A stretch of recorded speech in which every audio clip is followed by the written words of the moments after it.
Salam luar biasa dahsyat. Tunggu, kamu pikir pasar properti sedang naik hanya karena angka pertumbuhan agregat terlihat positif? Hati-hati, rata-rata itu hanyalah ilusi yang menyembunyikan ledakan permintaan 150% di satu sektor. Sementara sektor lain mati tertahan. Selamat datang di Radar Ekonomi, memetakan fakta di balik angka. Dalam dunia investasi, kerugian terbesar tidak hanya berasal dari kondisi pasar yang buruk, melainkan dari cara berpikir yang salah saat membaca fakta yang ada di depan mata. Halo sahabat semua, selamat datang kembali di channel ini. Banyak orang memiliki pemikiran bahwa pasar properti komersial itu adalah satu kesatuan yang bergerak bersamaan. Mereka berpikir jika ekonomi membaik, maka semua harga dan permintaan barang akan ikut naik. Namun, data terbaru menunjukkan fakta yang sama sekali berbeda. Kenyataannya, ada sektor properti yang tertahan tidak bergerak sama sekali. Sementara, di saat yang sama, ada sektor lain yang mengalami lonjakan permintaan hingga lebih dari 150%. Apa yang terjadi? Mari kita mulai pembahasannya. Judul bahasan kita hari ini adalah Tinjauan Pasar Properti Komersial Indonesia Triwulan 1 2026. Saat kita membaca indeks permintaan, kita sedang membaca apa yang diyakini orang banyak sebagai tempat yang menguntungkan. Tapi, apakah satu tren angka ini berlaku sama untuk semua jenis bangunan komersial yang ada di pasar? Di sini, kita bisa melihat adanya disparitas atau perbedaan yang sangat ekstrim.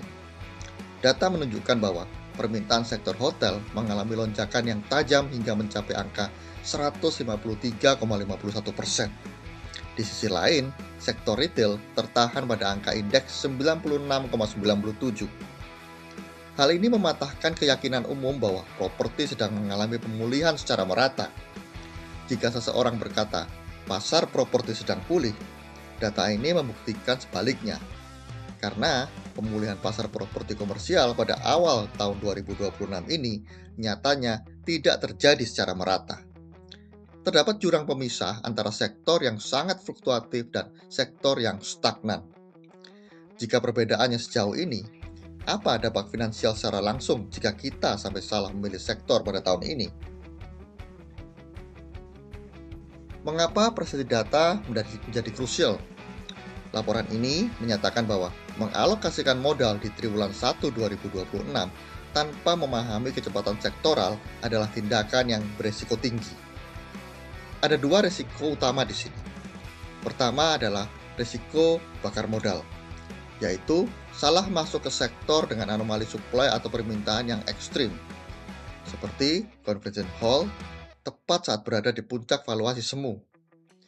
Kedua adalah risiko gerusan imbal hasil, yaitu kondisi saat kamu bertahan terlalu lama di sektor yang stagnan, sehingga modal kamu tertahan tanpa adanya katalis pertumbuhan. Jika kamu mengabaikan detail data per sektor, konsekuensinya bukan hanya kehilangan kesempatan untuk untung, tetapi kamu secara aktif sedang mengurangi nilai real dari dana yang kamu miliki. Jadi, bagaimana sebenarnya pergerakan pasar secara keseluruhan jika kita menggabungkan semua data dari berbagai sektor ini? Makro pasar tumbuh positif, namun perlahan. Secara agregat atau keseluruhan, indeks harga komersial memang menunjukkan pergerakan di angka 102,55 menjadi 104,90 pada akhir kuartal pertama tahun 2026. Indeks properti komersial, harga jual dan sewa memang menunjukkan tren penguatan yang konsisten. Jika kamu hanya melihat angka keseluruhan yang naik ini, kamu akan merasa aman. Namun, laju pertumbuhan agregat ini sangat terukur dan secara matematis menyembunyikan dinamika drastis yang terjadi di tingkat sektoral. Angka gabungan ini mengaburkan fakta bahwa ada sektor yang turun dan ada sektor yang naik tajam. Jika angka rata-rata ini menyembunyikan fakta, bagaimana cara kita membedah isi pasar ini agar terlihat jelas mana sektor yang paling sesuai dengan dana kita? Mari kita lihat matriks kecepatan sektoral. Di sini dipetakan 7 sektor properti komersial berdasarkan tingkat volatilitas indeks harga dan permintaan. Pasar ternyata terpisah menjadi 3 realitas yang berbeda. Ada sektor dengan volatilitas ekstrim yang menawarkan resiko dan peluang tinggi, yaitu hotel dan convention hall. Ada sektor yang stabil dengan fondasi kuat, yaitu lahan industri dan gudang. Dan ada sektor stagnan yang menunggu momentum, yaitu perkantoran dan retail. Strategi investasi yang digunakan seharusnya disesuaikan dengan secara spesifik, sesuai dengan porsi atau posisi masing-masing sektor di matriks ini. Kita tidak bisa lagi sekedar membeli properti tanpa melihat kategori kecepatannya. Mari kita bahas kategori yang bergejolak terlebih dahulu. Sebenarnya, seberapa ekstrim sektor hotel dan convention hall ini bergerak secara angka? Kita melihat data yang sangat fluktuatif pada sektor pariwisata dan acara. Rentang fluktuasi permintaan hotel bergerak dari minus 54,40 hingga positif 153,51. Sementara, rentang fluktuatif permintaan convention hall bergerak dari minus 73,79 hingga positif 209,34. Kebanyakan orang ketakutan melihat angka minus 73%. Namun, bagi para pengambil keputusan yang objektif, pergerakan ekstrim ini tidak hanya menciptakan risiko, tetapi sekaligus menciptakan peluang imbal hasil yang tercepat. Penurunan drastis adalah tanda harga dasar untuk membeli, dan lonjakan drastis adalah saat untuk menjual. Lalu, bagaimana jika kamu sama sekali tidak menyukai resiko? Resiko dari pergerakan drastis dan hanya menginginkan tempat yang paling konsisten untuk mengamankan dana. Sektor warehouse kompleks dan lahan industri tercatat sebagai safe haven atau tempat yang aman. Indeks harga dan permintaan menunjukkan pergerakan yang stabil, nyaris tanpa disrupsi di mana mayoritas perubahan persentase berada di angka 0. Indeks harga lahan industri stabil bergerak naik dari 105,18 ke 109,30. Indeks harga warehouse kompleks juga kokoh bertahan di 102,01 naik ke 103,56. Bukti nyata dari keamanan suatu aset adalah ketika harganya tidak merespon kepanikan pasar, melainkan terus bergerak naik secara perlahan dan konsisten setiap bulannya.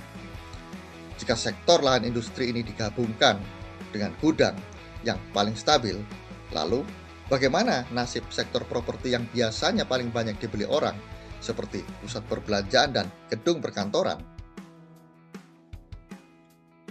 Kita menghadapi pasar yang menunggu momentum, retail dan perkantoran. Sektor konvensional ini belum menunjukkan katalis pertumbuhan yang signifikan dan masih bertahan pada titik equilibrium yang lama.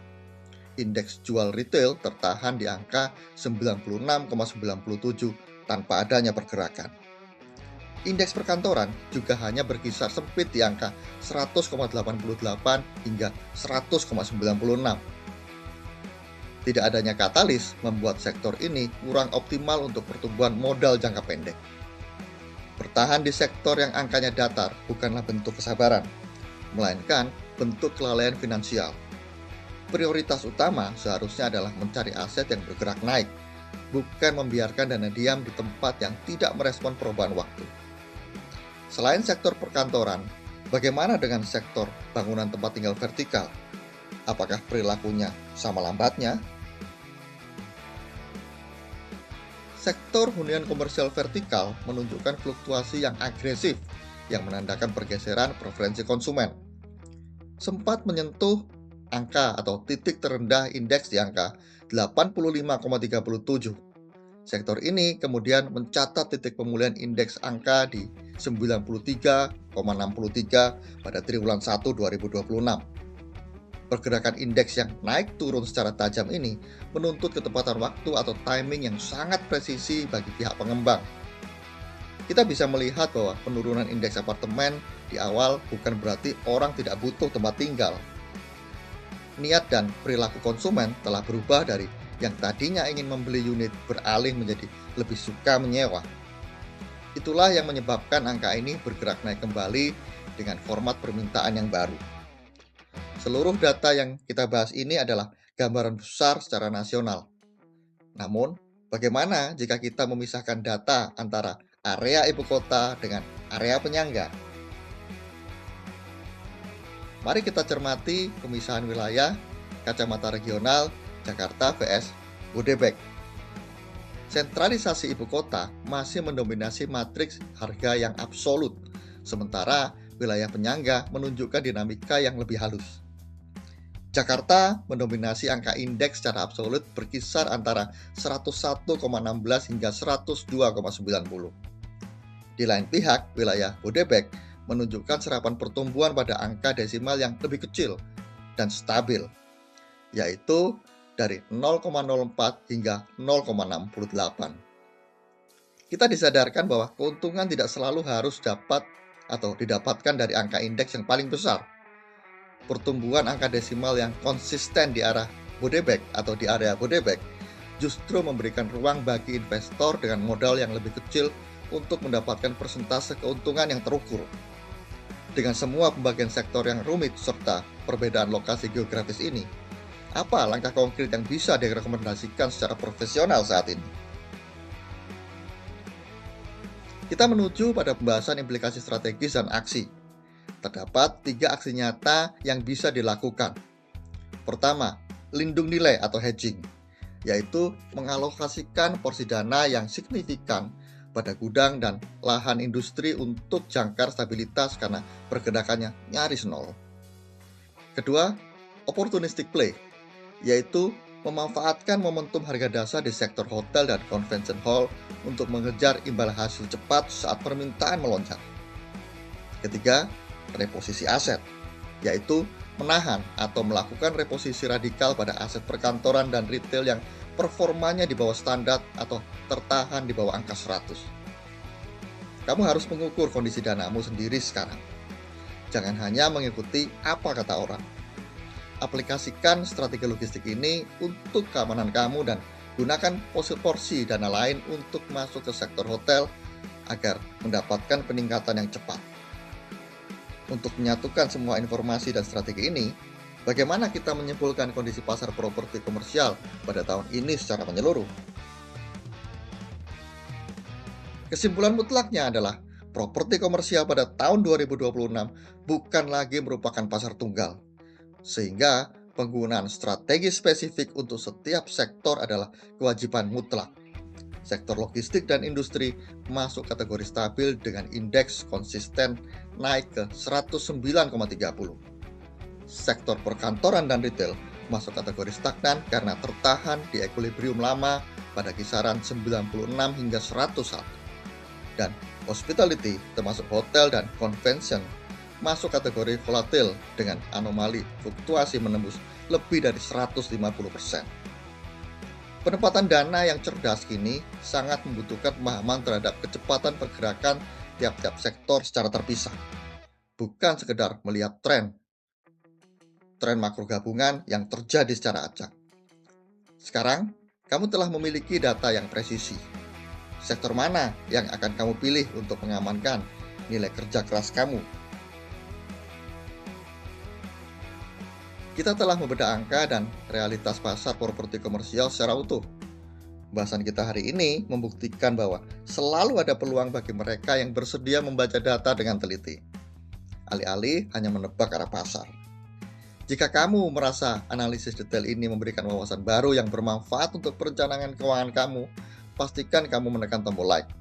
Bagikan video ini kepada rekan bisnis, keluarga, atau relasi kamu, agar mereka juga tidak salah mengambil keputusan finansial tahun ini. Ingat, subscribe agar kamu selalu mendapatkan analisis yang terbaru. Dan silakan tulis di kolom komentar, sektor mana yang menurut kamu paling masuk akal untuk kondisi kamu saat ini. Sampai jumpa di analisis berikutnya.